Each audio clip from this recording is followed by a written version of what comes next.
top story then, and as we promised, we kick off a new segment on ET Now Startup Central. We are calling it Valley Direct because this is coming straight from Silicon Valley. We will have a monthly segment with Venky Ganesan of Menlo Ventures, who will take us through all the trends that you need to keep abreast of in the heart of innovation and starting up, and that's Silicon Valley, and the broader implications that this will have for the Indian startup ecosystem. Venky Ganesan, thank you so much for joining us all the way from Bay Area. I want to start by asking you about the broad investment trend, at least that we've seen here in India. You know, Series A has been steadily coming down, but at the same time, seed funding has gone up and has even surpassed Series A in many cases. Is this part of a global trend, you know, something that's just happening in India? What is your own take?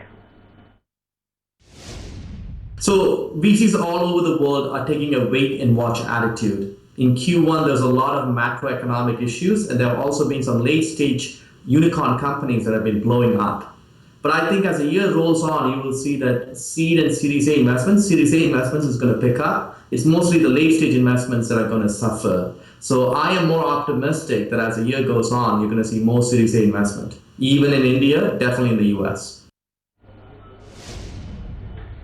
Venky, you know, one company and one CEO that's been in the news constantly in the internet space is, of course, Yahoo and its CEO, Marissa Mayer. Many people are really criticizing her for a failure to turn around the company and spending a lot of money in the process.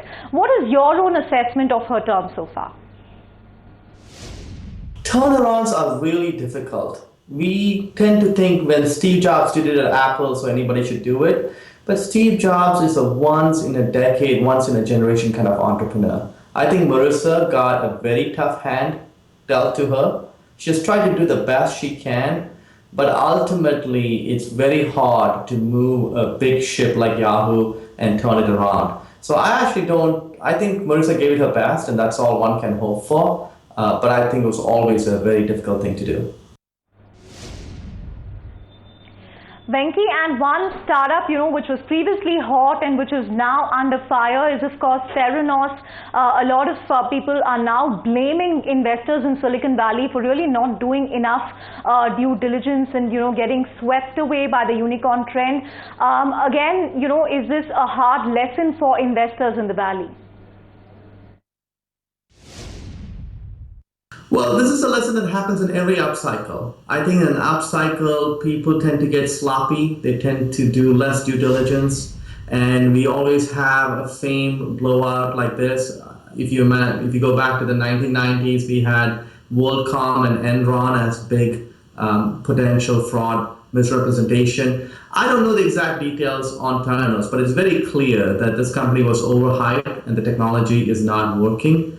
Unfortunately, I think this is what happens in upcycles. My sense is that people will learn from this. We should not take too much into failures. I mean, failures are a part of life. So whenever I see the media focus too much on it, I try to caution, look, out of failures come the next great innovation. Think about the Newton, which was a big failure for Apple, but the Newton allowed Apple to build the iPhone. So failures are a part of life. What we need to do is to learn from them and make sure we make new mistakes, not old ones. Venky, and you know, a lot of Silicon Valley imports in India, you know, be it the chief product officer at Flipkart, Snapdeal, they have quit in recent weeks. Is this a sign that perhaps the culture here, the startup ecosystem here is not mature enough and they're really not conducive enough to building a product culture, or that, you know, they're just not giving these guys enough time? What is your own reading into these high-profile exits? It's a great question. Now, culture is not like instant noodles where you can just add people and throw some water and in 2 minutes have your food, right? It takes a long time to build and integrate people. I always felt that this influx of people from Silicon Valley to startup in India is not going to end well because we have two different cultures. The culture of doing business in India and building a company in India is different than the culture in Silicon Valley. Not better, just different.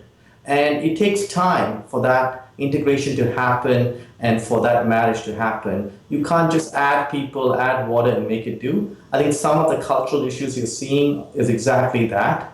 I think in the long run, I am very optimistic about India's startup situation. I am very optimistic there are going to be some very big companies formed out of India.